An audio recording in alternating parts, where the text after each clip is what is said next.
You, John Fitzgerald Kennedy, do solemnly swear I, John Fitzgerald Kennedy, do solemnly swear that you will faithfully execute the office of President of the United States that I will faithfully execute the office of President of the United States and will, to the best of your ability, and will, to the best of my ability, preserve, protect, and defend the Constitution of the United States. preserve, protect, and defend the Constitution of the United States. So help you God.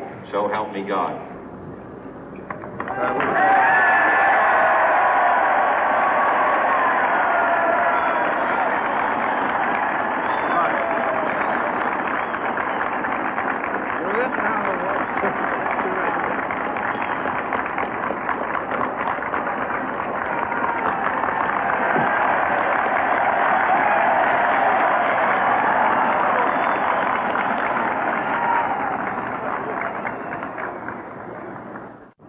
Vice President Johnson, Mr. Speaker, Mr. Chief Justice, President Eisenhower, Vice President Nixon, President Truman, Reverend clergy, fellow citizens.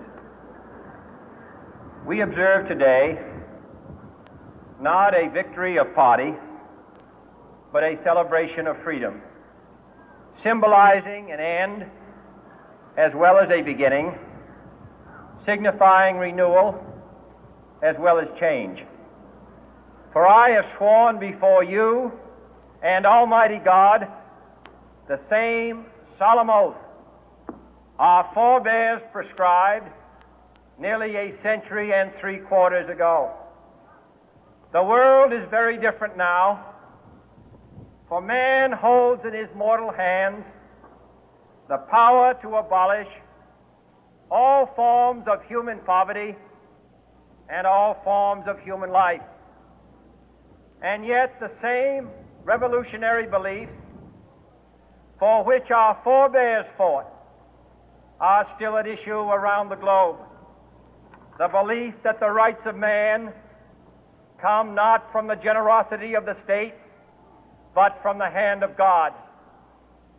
We dare not forget today that we are the heirs of that first revolution.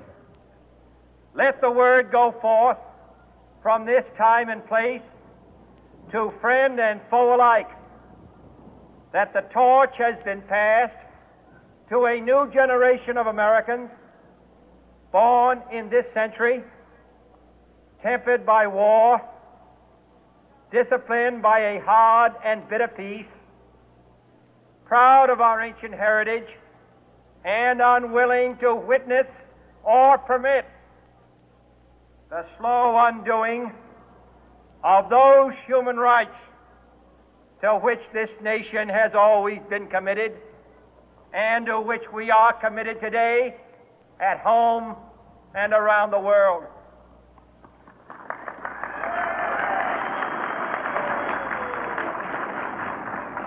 Let every nation know, whether it wishes us well or ill, that we shall pay any price, bear any burden, meet any hardship, support any friend, oppose any foe to assure the survival and the success of liberty.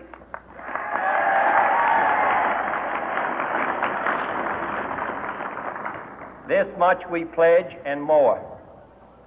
To those old allies whose cultural and spiritual origins we share, we pledge the loyalty of faithful friends.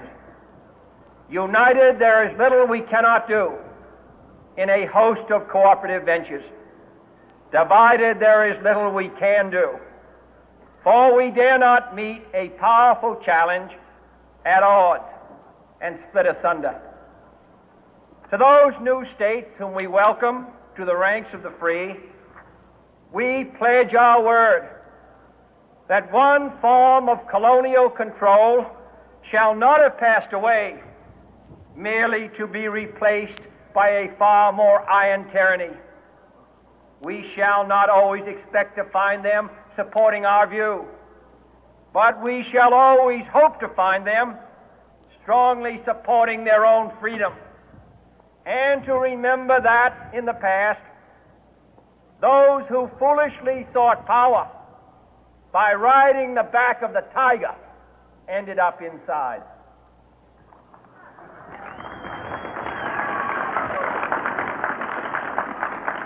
To those people in the huts and villages of half the globe struggling to break the bonds of mass misery, we pledge our best efforts to help them help themselves for whatever period is required, not because the communists may be doing it, not because we seek their votes, but because it is right. If a free society cannot help the many who are poor, it cannot save the few who are rich.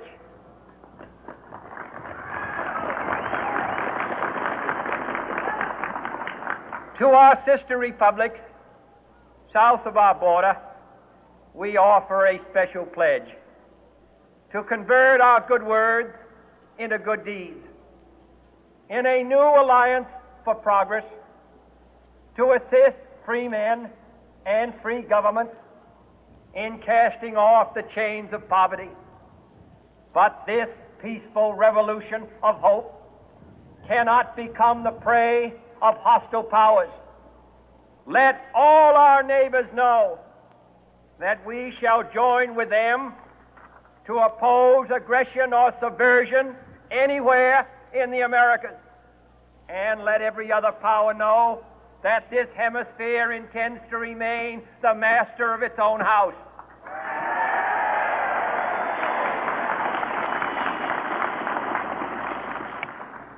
To that World Assembly of Sovereign States, the United Nations, our last best hope, in an age where the instruments of war have far outpaced the instruments of peace, we renew our pledge of support to prevent it from becoming merely a forum for invective, to strengthen its shield of the new and the weak, and to enlarge the area in which its writ may run.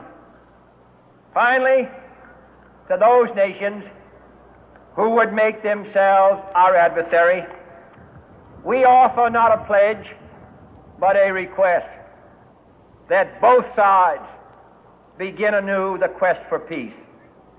Before the dark powers of destruction, unleashed by science, engulf all humanity in planned or accidental self-destruction, we dare not tempt them with weakness, for only when our arms are sufficient beyond doubt can we be certain beyond doubt that they will never be employed.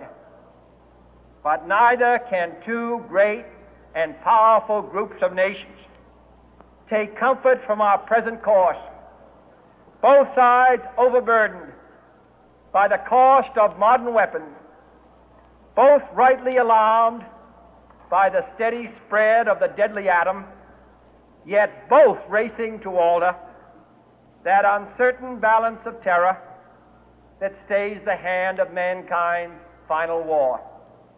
So let us begin anew, remembering on both sides that civility is not a sign of weakness, and sincerity is always subject to proof. Let us never negotiate out of fear, but let us never fear to negotiate.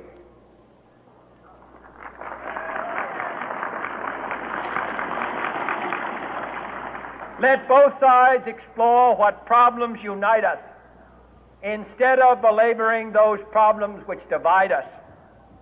Let both sides, for the first time, formulate serious and precise proposals for the inspection and control of arms, and bring the absolute power to destroy other nations under the absolute control of all nations.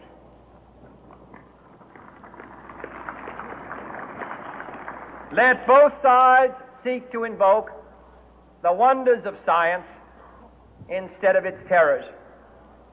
Together, let us explore the stars, conquer the deserts, eradicate disease, tap the ocean depth, and encourage the arts and commerce. Let both sides unite to heed in all corners of the earth the command of Isaiah to undo the heavy burden and let the oppressed go free. And if a beachhead of cooperation may push back the jungle of suspicion, let both sides join in creating a new endeavor, not a new balance of power, but a new world of law, where the strong are just and the weak secure and the peace preserved. All this will not be finished in the first 100 days, nor will it be finished in the first 1,000 days, nor in the life of this administration, nor even perhaps in our lifetime on this planet. But let us begin.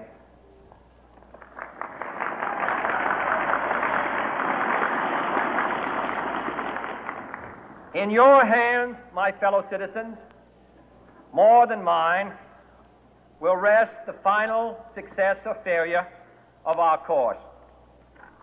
Since this country was founded, each generation of Americans has been summoned to give testimony to its national loyalty. The graves of young Americans who answered the call to service surround the globe.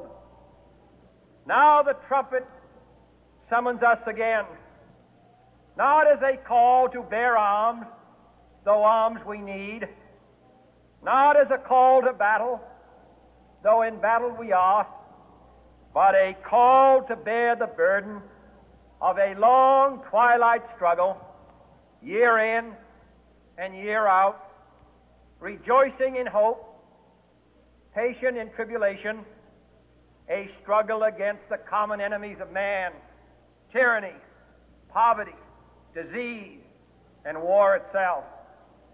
Can we forge against these enemies a grand and global alliance,